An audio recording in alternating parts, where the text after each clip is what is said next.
Dr. Naomi Pierce, who is the awardee for the Society for the Study of Evolution Lifetime Achievement Award in 2025. She was unable to give the associated talk in 2025, so she's also featured this year. She's the Hessel Professor of Biology in the Department of Organismic and Evolutionary Biology at Harvard University and the curator of Lepidoptera in the Museum of Comparative Zoology. Her work focuses on the evolution of species interactions and features a broad range of taxa, including plants, microbes, fungi, and many insect species, especially those that associate symbiotically with ants.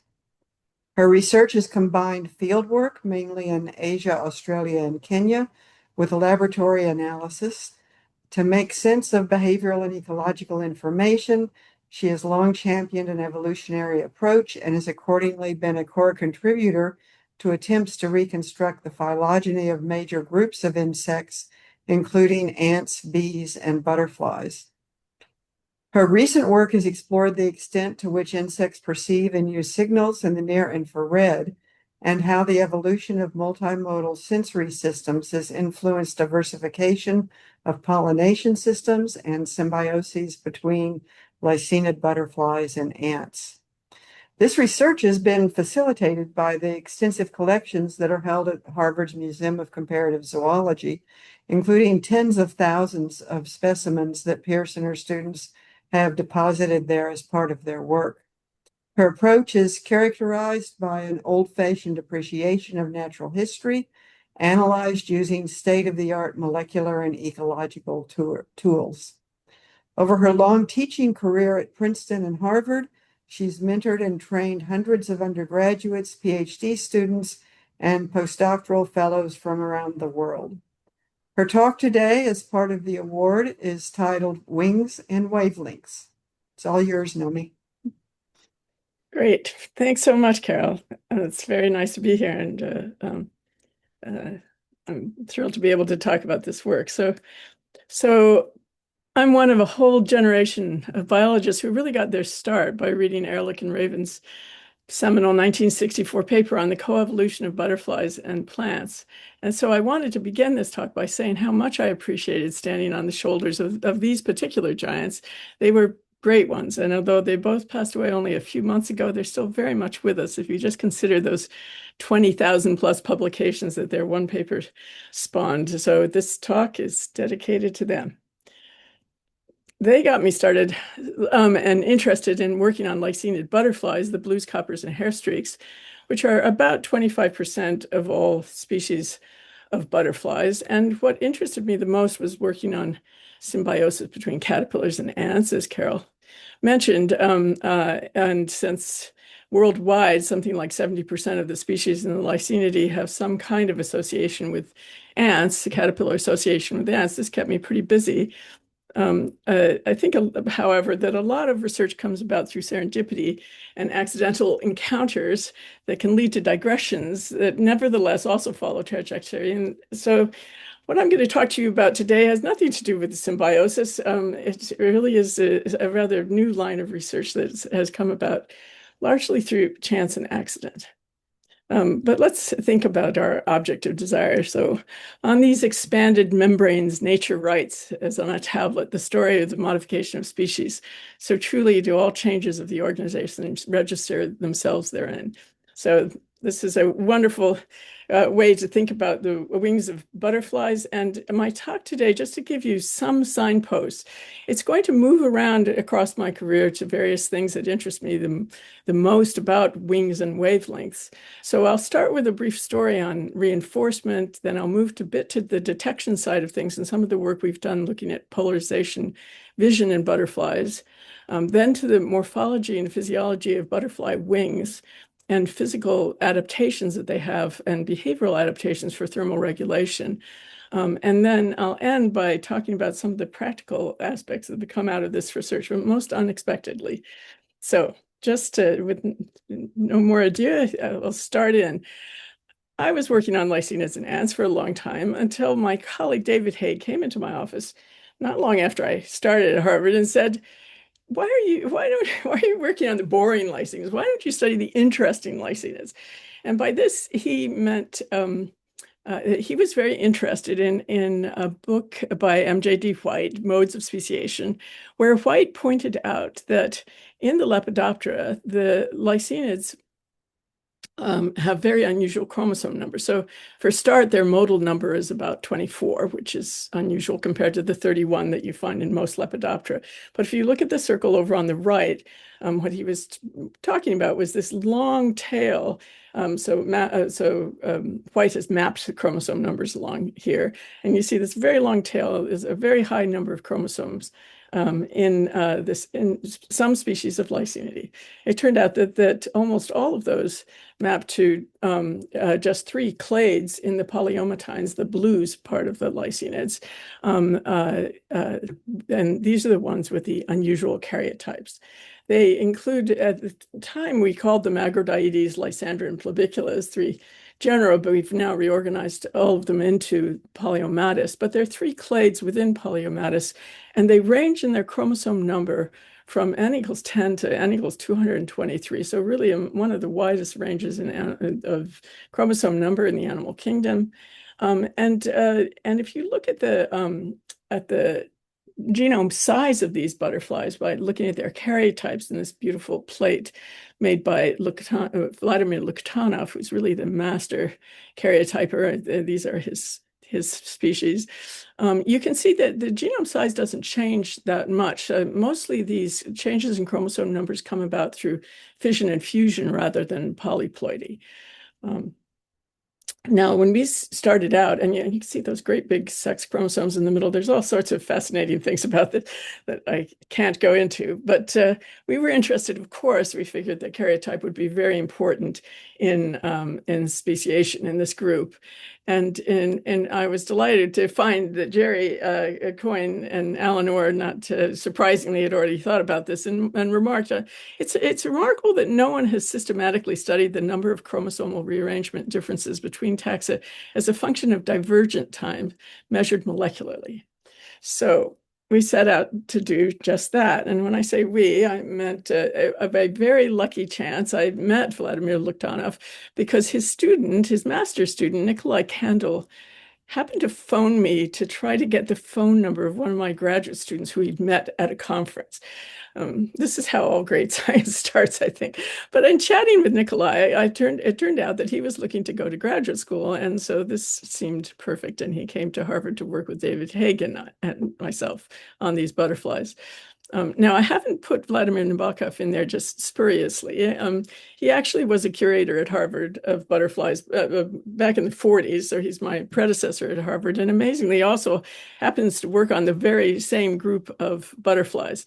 But that is a longer story that I can't go into, but he's there as our muse here. Now, Agrodioides was a great group to start with to look at this problem because it has about 130 taxa that are distributed throughout the Western Palearctic, mostly in Iran and Turkey. So that meant some pretty intrepid field work, largely carried out by Nikolai and Vladimir. And some of my students, I think one of them came back having lost 30 pounds in one summer trying to run up mountains and keep up with Vladimir and Nikolai. So there are many of them. Although there are many of them, they tend to look very much alike. And in particular, the males are blue, often the females are brown, and the males, they just look like each other. And even when they look different, they can vary in hue. That's the main thing on the dorsal side and the signaling side of the butterfly. They will vary in hue, but otherwise they are quite similar to each other. So collecting them for karyotyping was quite a fun experience. Here we are in Italy, and this was with Roger Villa, who is also a main player in this, and Rod Eastwood, who helped collect many of the things in our collection. And what Vladimir is doing there is whipping off the testes of the males that we're collecting so that we can to make the squash right away to get a karyotype squash. And we're putting the bodies into ethanol so that we can sequence them. Because what we determined to do back then, in order to get the sequences we wanted, we collected fresh all the taxa that we were studying and also did their karyotypes. So here is Nikolai's first big tree of Agrodites. And you can see that there were a lot of taxonomic rearrangements that needed to be made. But we plotted the chromosome number onto that tree. And it's done sort of averaged by clade on the right-hand graph and plotted against genetic distance. And as you can see, the chromosome number in this group gradually changed with time. So the way you might look at it is if you take a population and maybe perhaps it got divided allopatrically for some reason, now the two populations start gradually changing away from each other, mostly in an upwards direction. So more fission than fusion over time. And that's the way it appeared to be. While they were collecting these taxa for this tree, Vladimir noticed that when he collected sister taxa and they were distributed allopatrically, the males tended to look identical to each other. But when they were distributed sympatrically, so together, they looked different. And of course, we thought, gee, that might be evidence for a clue for evidence for character displacement. But of course, we could now have the tree. So we went back to take a closer look at that. And here we've just circled all the sister taxa that you can see across this tree, including two ones that changed in color in the UV, as we were then able to visualize that. And indeed, we found that the pairs of species with color differences were those that tended to be sympatric and also recently diverged. So here you can see that plotted out with the sympatric ones on the left and the allopatric ones on the right. And so you can see most of the color differences in those sympatric pairs, even in the younger ones. And we interpreted that as evidence of reinforcement. So, so in other words, what it seems to us, and there's a lot more that we could still do with this, is that the first character that changed, along with karyotype and other things, but one of the first characters that changed that got reinforced was this male color hue on the wing. Okay, now I'm going to change topics then to thinking about what do female butterflies see when they're looking at those male wings. And the person who's thought more about this than anybody I know of is Gary Bernard, who was my old professor when I was he was a young professor when I was an undergraduate at Yale. And Gary came in and told us about eye shine, which is a phenomenon he discovered in certain groups of butterflies, where you can shine a polarized light into the ommatidia of a living butterfly, and it will reflect back at you the wavelengths that are not absorbed by that ommatidium. So Gary has found fabulous things about this that I don't have time to discuss, nor his hypothesis, all the details for his hypothesis, other than to say that he had very good reasons to believe, because of the distribution of the primary angles of orientation of these ommatidia, that butterflies, that many butterflies, and especially lycaenids, he thought, could respond to polarized light at different wavelengths. And we thought, well, maybe, we could join in this by testing this and seeing if that was the case. And a tractable experimental system that we turned to was one that I had studied for many years in Australia, when I was looking at interactions between caterpillars and ants, and that's Gelminus evagris, the imperial blue. Richard Childers was a new graduate student. I think this was his first few months of being in the lab, and we went down to Australia and started out this project. Now, Gelminus evagris is interesting because the caterpillars are really fairly highly ant-associated. They also aggregate, and much of the biology is associated with ants. So females use ants as cues when they lay eggs, and male butterflies use ants as cues when they look for mates. But in addition to those fascinating features, the males and females are sexually dimorphic. And they're sexually dimorphic with respect to wing color. And the wing color is a structural color.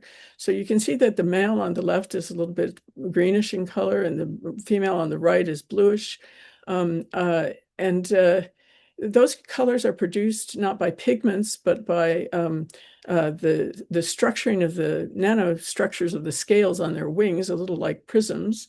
And not only are they structural colors, but they are also polarized. As you can see from this set of pictures where we've mapped, especially on the right-hand side, you can see we've mapped the UV because it stands out very clearly, and can show you that the wings themselves are also these wavelengths are also polarized, a bit like we have polarizing polarizing lenses on your eyeglasses that can help in bright sunlight. But here, it's worth noting that we're looking at polarization in a particular wavelength, not all white light, not all which is what your sunglasses would do, but rather a particular wavelength of light. So the question arises, can females of Gelminus vagers, or can both sexes really, can they distinguish between different wavelengths of light, polarized or depolarized? Now, to be able to go after this, I thought that we could test them in the field, because these butterflies tend to live in colonies. They aggregate. They're very social, and you can go to those colonies repeatedly and often track individuals. They also have a number of characteristics that make them tractable. So a female has a particular wing flapping behavior that she shows in response to courting males. And you can see that happening here. We thought we could take advantage of that being something that really is also very attractive to males. They love when they see anybody wing flapping, will bring in a male or two to check them out. And we thought we could use that to build a little robot to be able to test whether these courting males could tell the difference between females with polarized or unpolarized wings. Now, we wanted to know about different wavelengths, whether they could perceive different wavelengths of light that were polarized or not. So in building the robots, we took advantage of these Roscoe color charts. They made, very nice flat colors that we could use. And we ended up selecting the blue, yellow, and red to test it with our robots. And we built them by stacking up. They really were rather crude robots, but they worked just fine because we could adjust the flapping well, and then we could adjust whether or not the wing was polarized or not, but in the way in which we structured, built up the wing. Trying to think what I wanted to. So we made a match pair, and when we did this, the one pair was polarized and the other one was not. Now, we ourselves could not tell the difference looking at them between which one was polarized and which was not polarized. So in fact, we ran this experiment completely blind, and only there was a big reveal at the end when we figured out whether they responded or not. I want you to look at the picture on the right. There are two, you can see the plexiglass of the two robots that are hanging in the tree there. And I'm going to start the video. You might ask, how could you tell whether or not they were really approaching these robots? And the answer was, it was clear as day. You'll see a male drop out of the sky, go right past one robot and to the other, and until it's horrified by what it finds. And then we'll see it again. So here, drops out of the sky, now checking out this robot, wondering what on earth it's run into. I slowed it down there. Now it's flying off. And now a second male will come in a minute, and you'll see again that we had no trouble scoring these approaches as to which side they were interested in. Flies right past the first one and goes straight again to that same robot model there until it flies away. So we had a lot of fun doing this. Here you can see it was a really tough field work, but someone had to do it. But of course, you must be wondering, when we got to a colony, we would test all the butterflies that we could find at that colony. So we had some replication where we sort of knew that there were 10 males in this site, and we could get a pretty good score for them. But we wanted to make sure that we were not marking these butterflies. They could have been repeat visits. And needless to say, that's a problematic statistically. So we made sure that for each color that we were looking at, we had at least 10 sites or 10 colonies separated by distance over about a I don't know, 800 kilometer square area. It was a pretty big hike from one colony to the next. But we tested all the different colors at the different sites in order to do this. And I guess I'm giving this long explanation because I'm about to show you 6 of the hardest one data points I've ever had for field work. But they were very, very clear. And that is that the males preferred robots with deep polarized blue dorsal wings. And they were completely indifferent to the ones with the yellow wings and the ones with the red wings, whether those wings were polarized or not. And it was such a clear result that, in fact, I don't think we hardly had a single one come to a polarized in the blue channel. They all went to the depolarized. This made a lot of sense because females are less our female wings are depolarized relative to male wings, so the males were definitely checking them out.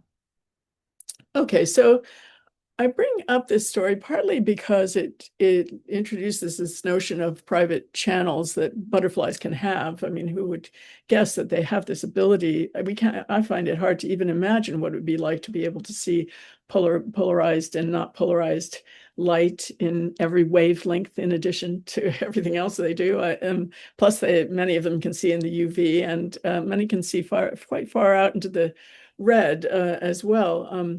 But I'm going to leave that now from the perception side because I can't cover everything that we've studied, and I'm going to shift and talk about again how unusual things can come up in your career that change your life. And this young man, when he walked into my office, and I confess I thought he was in high school. Little did I know he was a postdoc, soon to be a professor at Columbia University. But anyway, he looked at me very intently and asked if he could come and see male moths in the collection with feathery antennae. And I had looked at him and I thought, oh dear, maybe I'll call a graduate student and see if somebody could take him over there because it was a rather odd question. Then he looked at me again intently and he said, if the goal is to maximize surface area, the hairs on the antennae need not be so regularly spaced. And right at that moment, that was like a turning point in my life because I thought, my God, this guy is really interesting. And then he said, when I see a male moth antenna, it looks to me like a waveguide in the near infrared. So Nanfang Yu specializes. He's a physicist who studies optics, and he specializes in the near infrared.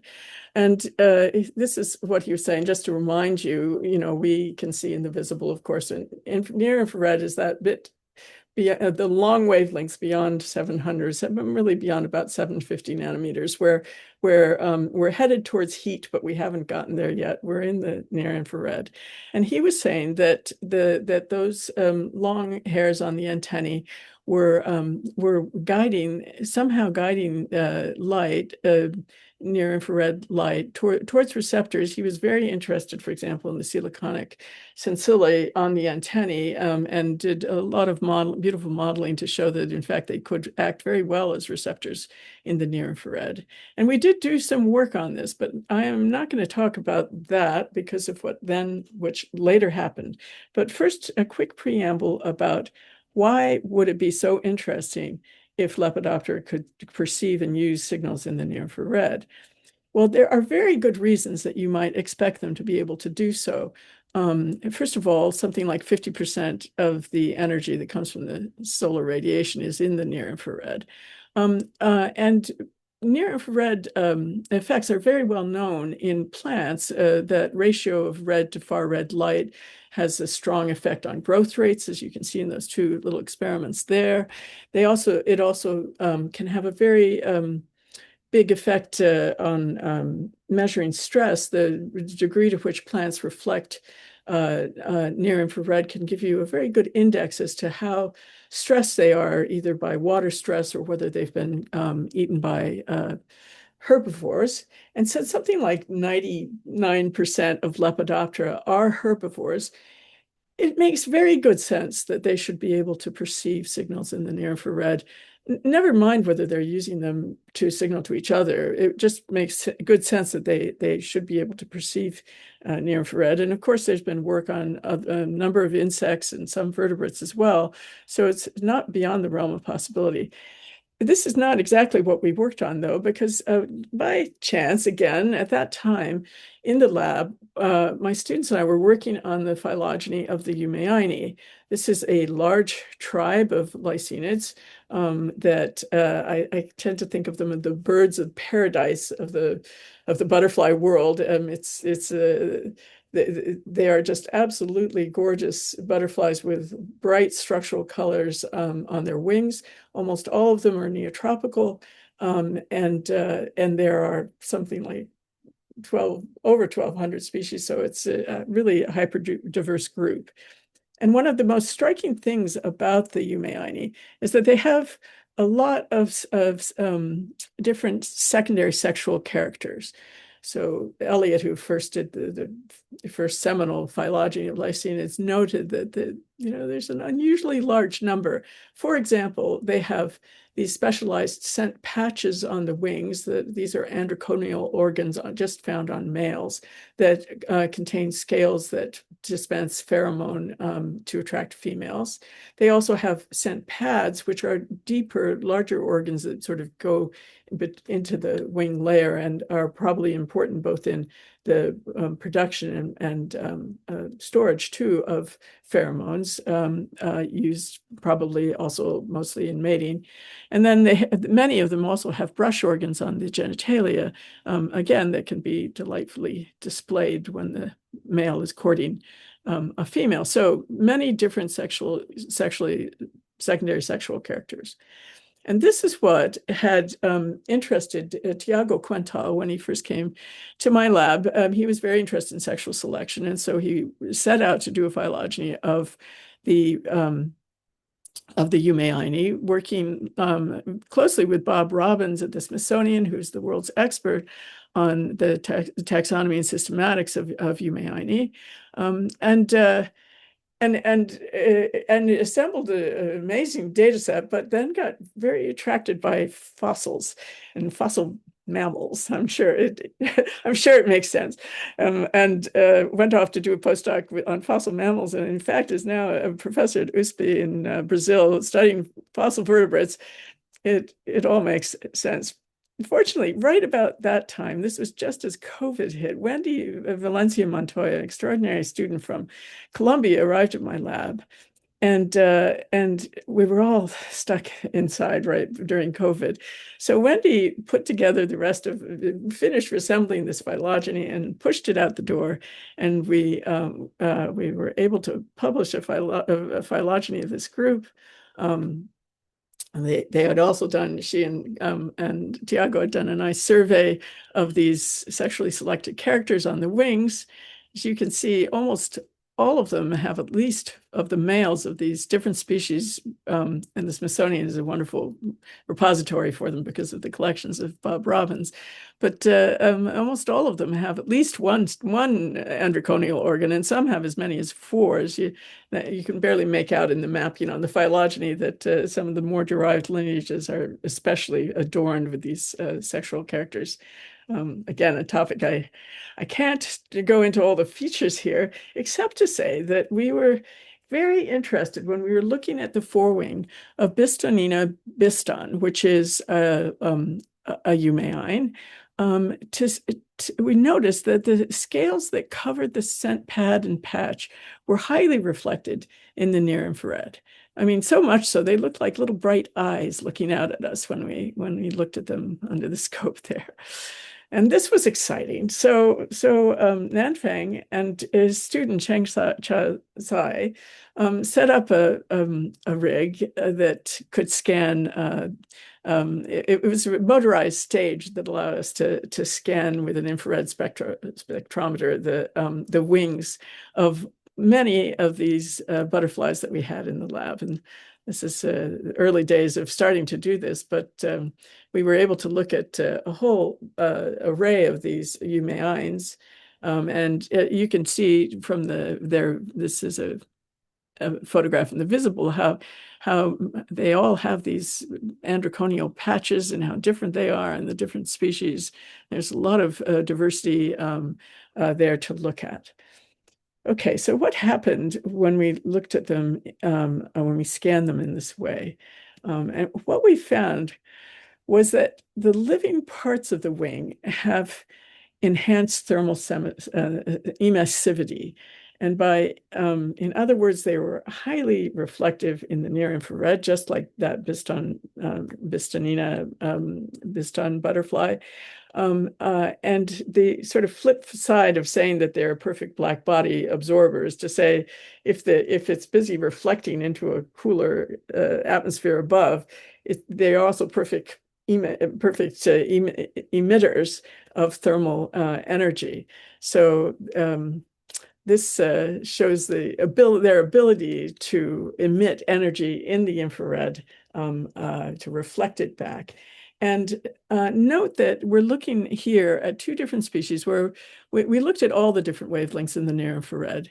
This just gives you a sample of them. And you can see that it's that androconial organ and the wing veins, which are the living parts of the wing, that are particularly reflective here.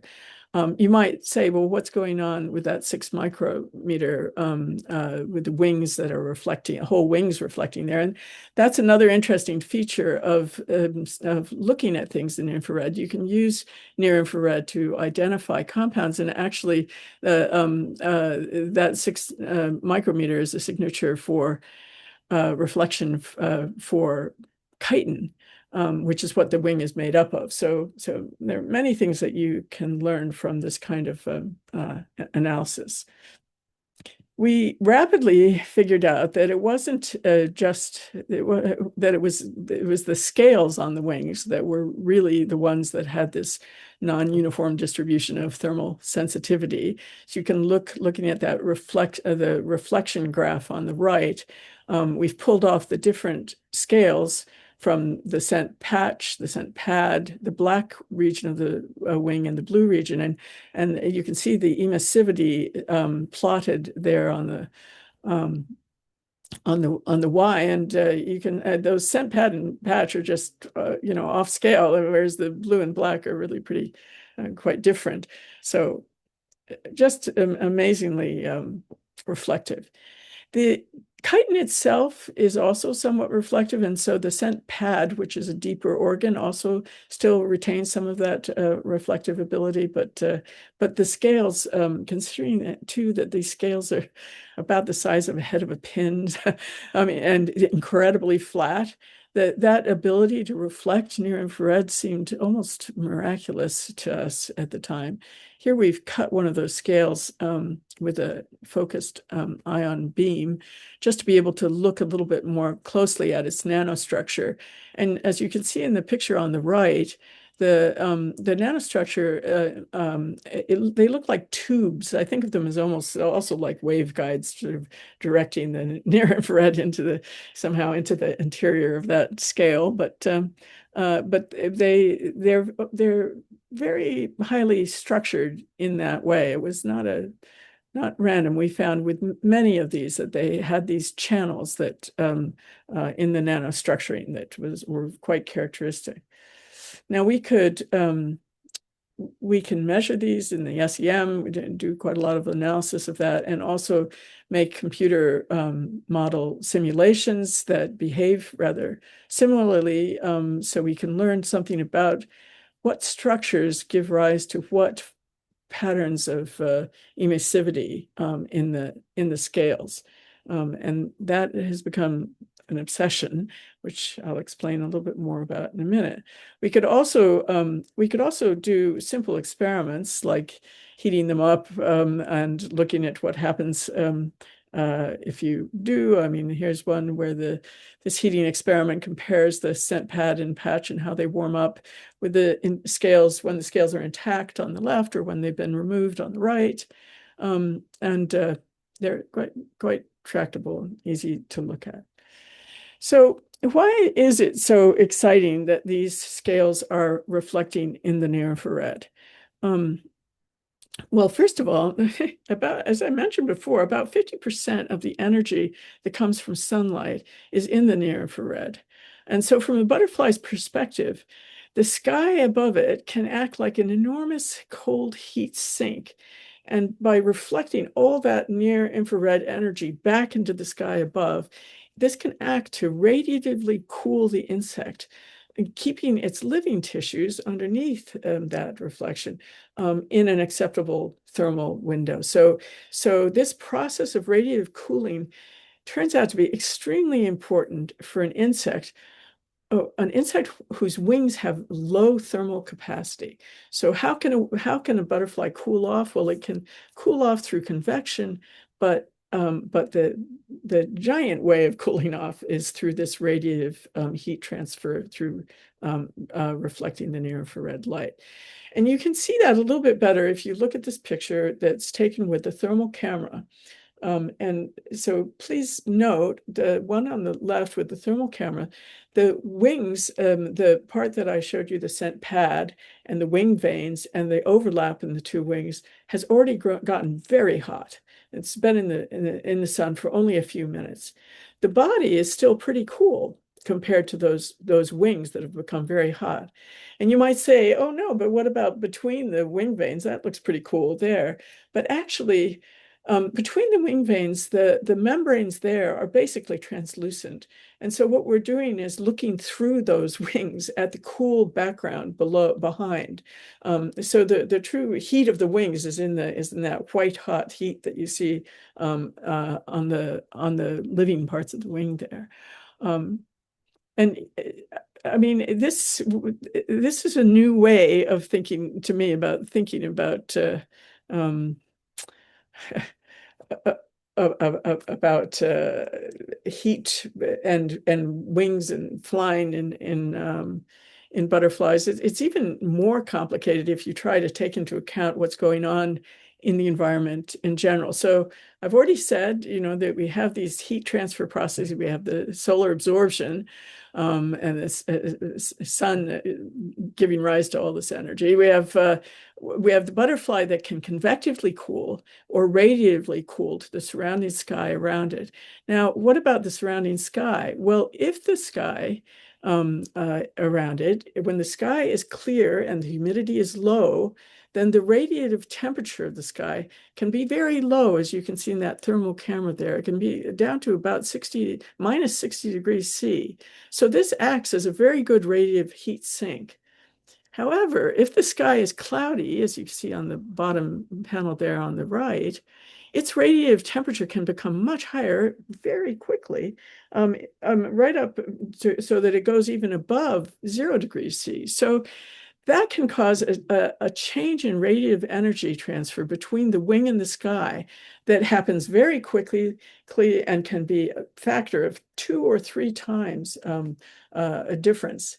And so if you've ever wondered why butterflies, as soon as a cloud comes across, especially these small lycaenid butterflies, they dive for cover. They just disappear. They're flying everywhere, and then suddenly they're gone as soon as the cloud goes across. And this is why it's not intuitively obvious, because we don't tend to think of the sky above as this cool heat sink because we're not thinking about emissivity or near infrared. Okay, now I keep talking about the living parts of the wing, but you may wonder, as did one of our reviewers, who gave us quite a hard time about it, what I mean by that. So the reviewer suggested that the wings are initially living, but over time they become more lifeless, a bit like our fingernails or the keratin in our hair. However, this is an oversimplification. So, although some of the membranous part of the wing may indeed be inert, this is especially the part that I was describing as being translucent almost. You can see right through it in that um, with the thermal camera. The wing vein and its margins are absolutely studied with many sensory receptors that are critical for flight, because of course the insect has to fly, it has to know where it is. So there are appropriate receptors that line those wing veins, and also the giant axons that run up and down those wing veins. I've just shown a few of them here in Vanessa Carjoy that are incredibly important in this story. It's vital for the butterfly to keep those alive. We also so indeed we stain them. They're quite alive, those sensory cells there, and the hemolymph that's flowing through the veins of the wing veins is also actively flowing in a tidal way, just the way we breathe. So we breathe in and out. And so the hemolymph, and I'm going to show you a animation in just a moment. The hemolymph goes in and out, and it's partly pumped by the tracheal system. So we're looking at a tracheal tube that's flanked all the way around it by hemolymph. And here you can see the hemocytes going in. They're going all in one direction now. And we've colored the ones below to make it easier to see them. And now the butterfly is going to take a big sigh and breathe out the other way. And now the flow goes the other way. So that just shows the tidal coming and going of this hemolymph in the wing of Vanessa carjoy. I think Cheng Cha spent many hours over this, but I can tell you over the entire life, which here is approaching 3 weeks of this Vanessa carjoy, that it is breathing back and forth. The hemolymph flow, the gas exchange are sustained for the entire lifespan. So very much the living parts of the wing. One thing that we were surprised when we looked at this same phenomenon in Lycaenids was that right across that androconial organ, there was unidirectional flow. So instead of the tidal back and forth, it was a unidirectional flow here sped up 8 times. And what was that about? Well, it turned out that right down at the bottom of every one that we looked at, was a little wing heart. No, look to this red circle on the left. I'm going to turn it on now. Now you can see that wing heart beating away, acting as a pump to pull the hemolymph in one direction across the androconial organ. So doubtlessly those hemocytes are doing important things as they go across the organ. I'd love to tell you what that is, but there are many mysteries left to explore here. Now, wing hearts were known, of course, before in insects. There's usually often a wing heart, especially in larger insects, at the base of the thorax. It helps to pump the hemolymph all the way out to the end of the wing. But to have one right out there in the middle of the wing like that was something new and not known. Okay, well, back to this question of what was going on with thermal regulation in the butterflies. Now, when I was a student, I learned that the important thing was that the thorax of the insect needed to warm up enough for the butterfly to be able to fly. However, this model doesn't take into account the fact that the wings heat up so much more rapidly than the body, so that when a butterfly is basking, like these 3 Lycaenids look like they are leaning over. So this is lateral basking, not the opening of the wings, but rather lateral basking that you see in many Lycaenids. And as you can see from the graphs above, the thorax is heating up very slowly, while the scent pads and the wing veins get warm much, much more quickly. The butterfly stops basking, not because the thorax is warm enough, but because the insect has to move its wings before they cook and start to damage cells. So it's also a different way of thinking a bit about the behavior that you see when butterflies are basking. I now tend to think of the wing as like a large and fast, sensitive temperature sensor panel. And so here is an individual where we've painted black over the eyes, so it's not seen, but it's perceiving this light coming towards it using its wing. And note that it's trying to minimize its shadow. Every time we turn, the butterfly will minimize its shadow. And that's its way of being able to avoid overheating, is simply by minimizing its shadow.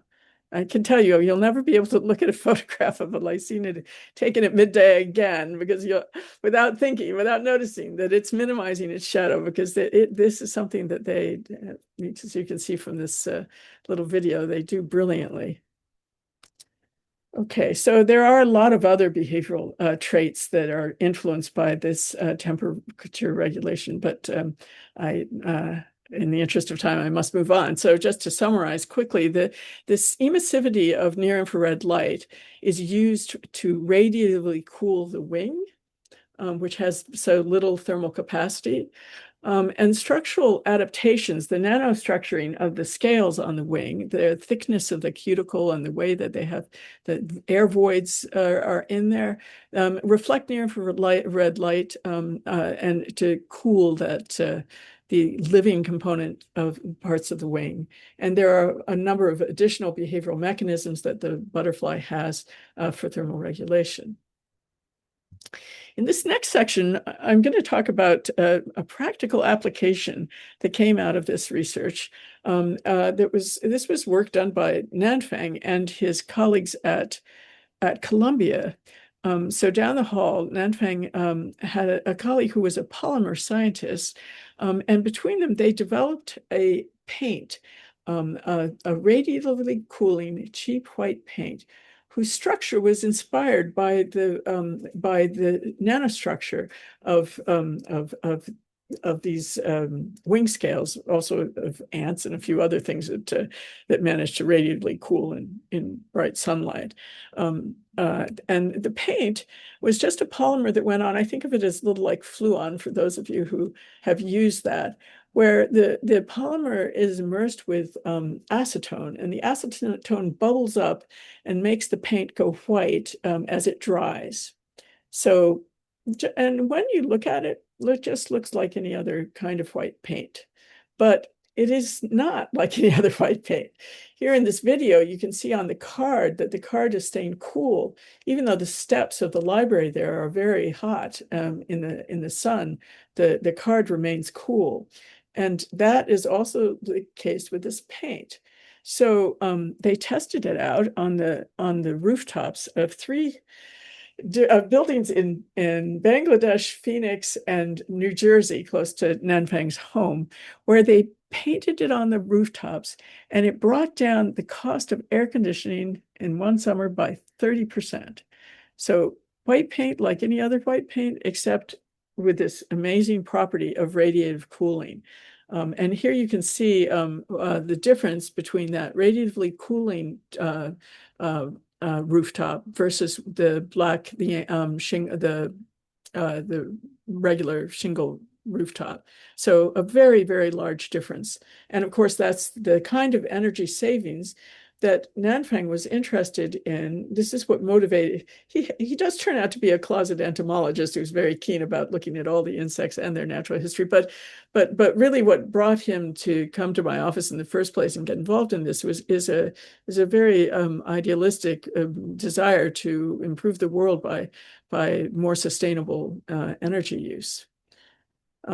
He and his wife and Chang Cha have also started a company where they have incorporated these air voids into producing fibers that are cooler than regular fiber might be. Of course, we all know that different kinds of clothes, if you wear cotton or if you wear silk, that can give you silk that allows it to be cool when it's hot or hot when it's cold. They have very different properties, and this is also the case if you look at the way that they're structured. So here are fibers that have those air voids in them, a little like the air voids that you saw in the paint. And it makes a very big difference. Here, just looking at the these reflectance spectra for the strands that have the air voids and the ones that don't. And proof of principle here are some T-shirts laid out in the sun for just 10 minutes. And you can see the cotton one on the left, 33 degrees, but the ones with the air voids that have been incorporated in a full 10 degrees cooler. So this too could be a great way of making radiative cooling fabrics. So you can imagine a whole line of field clothes based on this kind of fabric design. There are a lot of other things that you can think about coming out of the design of these. If we can just learn more about the nanostructuring of scales. Of course, we can go hunt for species in extremophiles in areas like Lake Turkana, where it's 50 degrees C on a regular basis every day. And we've done some of that. But we also wanted to go for a more rational design. And we were interested in phylogeny, and we were interested in the evolution of wing color and many other traits on the wing. And this led graduate student Wai-Ping Chen and Richard Childers, again, working with Ed Susi and Joel Greenwood at the Center for Brain Science at Harvard, to develop a rig. The rig is open up and shown on the right there. It's a pretty simple device, but a rig that can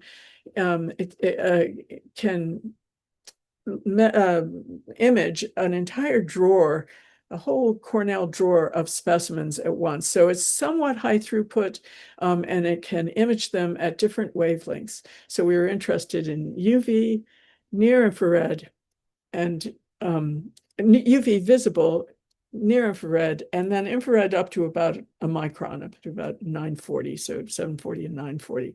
And when we did this, we could also get polarization in two directions and also fluorescence. So, but it was important to have the right standards in there. There were a lot of very simple techniques to sort of make sure that we had the right reflective surfaces and so on. But it produces a very nice data stack that's very well controlled, and images that can be easily compared between, if we take these pictures, if we have a rig here or a rig across the country or a rig in another country entirely, we can still compare all these data with each other, which is another thing that we were trying to do to standardize imaging techniques in museums that are digitizing and imaging their collections. So there it is with those different wavelengths that I mentioned before. We also had fun playing around with making these false color images by using principal components analysis to try to just sort of imagine what it might be like if you could see, if you were able to detect UV, as many butterflies can, or fairly far up into the near infrared, as some butterflies. Certainly they get up very far into the red, especially the rhyadinids, as Gary has shown. And the false color image gives you some idea of what they might look like. We imaged butterflies across a phylogeny that Marianne Espeland had just done of the tribal exemplars of tribal level phylogeny of butterflies. And we did, multiple males and multiple females for every example in that phylogeny, so that we could really have material to compare and contrast. And this fed into another project that we all got involved in, Marianne too, and the whole team of Butterfly Net. This is a group of 5 institutions, 6 PIs. It was funded by the NSF's Genealogy of Life program, and a special shout out for this phylogeny of butterfly genera. We managed to cover 92% of all described genera at a genomic level of sequencing and analysis through 391 genes. Almost unthinkable, considering that when I first started sequencing, we were calling bases off gels, but you don't even want to think about that now. But Akito Kawahara led this beautiful paper that came out from this, and David Lohman and I were part of the phylogeny team as part of Butterfly Net, with Rob and Walter, who were looking at biogeographic distributions and many other things, and Leslie, who led this amazing effort to set up a database of LepNet database of traits of all the butterflies that we were gathering phylogenetic data for. Okay, so back to evolution, and evolution sort of is the end of this story, because of course we are frantically, it seems it's a never-ending process, but we are mining uh, butterfly wing scales as best we can.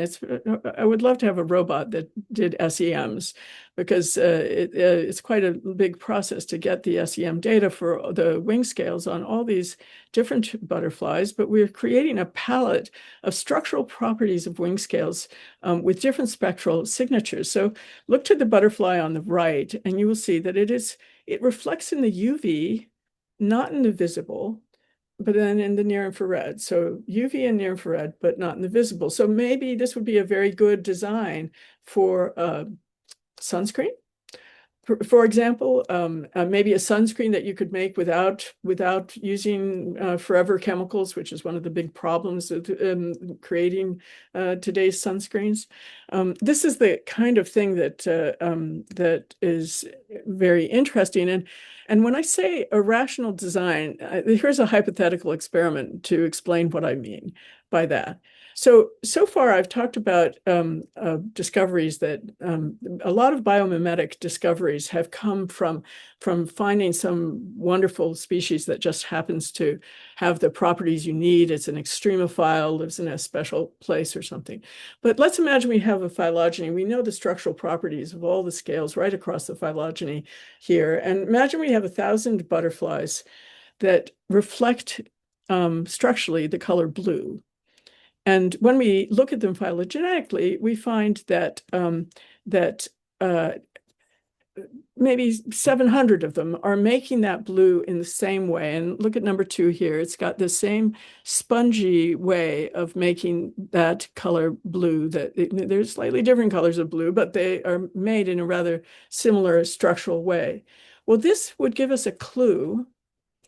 If we find many instances of convergence or independent evolutions of that trait, it gives us a clue that perhaps there's something especially stable about that way of making blue, or perhaps it's metabolically cheaper to make.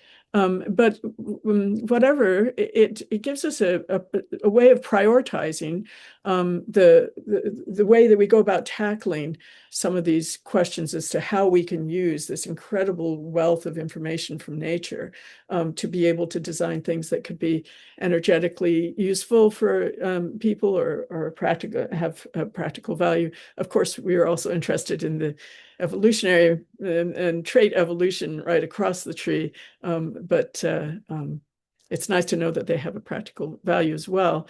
And this is a wonderful photograph from the Smithsonian, but I think of it as a bit like the MCZ. These museums of ours are wonderful repositories for information and for data of all kinds, and being able to use them and then use convergence and wavelength signals can provide us with a great way to discover all kinds of new sustainable materials. I would have never guessed when I first started studying butterflies that I might end up learning so much about how to make a sustainable paint from looking at their wing scales, or maybe the sunscreen, or maybe a line of clothing that it could be easily recycled, or better field gear. So it's been quite a fun journey, and it's not over yet. Okay. I've been fortunate through my whole career to have had an amazing group of students. This is just a sort of a snapshot. It's actually just emblematic. I've mostly tried to talk about the people whose work I've described today as I've went along, but these guys are all representatives of this lab that has been so productive and so much fun over the years, even during COVID. Here's the team that mostly worked on the radiative cooling and prospecting that I was describing before with Roku the dog. And I'll leave you with an image to help you imagine what it would be like to be one of these butterflies if you could see wavelengths in all these private channels, the UV, the near infrared, polarization, some kind of fluorescence. And I have a quote from another one of my favorite academic heroes from over the years, G. Evelyn Hutchinson, who actually said this to me once, and I ran off and wrote it down because I couldn't believe it came out of his mouth. He just said, Where else but on the wings of butterflies can the laws of nature be printed in color on a single page? So that's it. I, I should end here. Okay, thank you very much, Naomi. Um, at this point, I think we've got about 30 seconds for questions. Oh, I'm Um, sorry. I was afraid I might run over. I'm sorry. I don't know. Lauren, is the chat, I mean, is the Q&A or the chat visible to Naomi afterwards? So far we have no questions in the Q&A, but we do have a question in the chat, which I can read aloud. Okay, Do make it. lysinids with illness or parasites ever behaviorally give themselves a fever by basking to a higher temperature? Oh, what a great idea. What a great question too. I don't know. And I've never tested that. But what a great idea. Do it. You should try, or maybe who knows now if I go back. I haven't tried that. I guess you'd need to have sometimes serratia is a good one to try because it won't kill the insect, and so you can make it sick and then see what happens. So that would be Mhm. quite fun. And we have looked at quite a bit at bacteria in ants, not really with that specifically in mind, but I know that other people like Sylvia Kramer have, and wouldn't surprise me at all if they do. Okay, well, thank you very much, and thank you for the attendees as well as to Naomi for a really inspiring talk. I have immense numbers of notes, and I'm looking forward to talking to you in Cleveland. Great. See you Thank all you. in Cleveland then. Okay. Bye.